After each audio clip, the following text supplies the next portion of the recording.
Brigade Slavia Militan Republik Rakyat Donetsk atau pasukan pro-Rusia mengerahkan tank dalam menyerang area benteng prajurit Ukraina. Rekamannya beredar di Telegram resmi militan DPR pada Jumat 28 April 2023. Dalam keterangan unggahan disebutkan, tank Brigade Slavia ke-1 menghantam area benteng pasukan Ukraina dengan tembakan akurat dari posisi tertutup.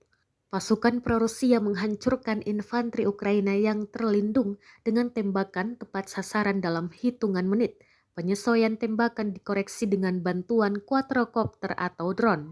Sayangnya tidak dirincikan total pasukan yang dieliminir dan kerugian militer Ukraina. Lokasi penyerangan juga tidak disebutkan. Kendati demikian, rekamannya telah menuai berbagai komentar dari warganet.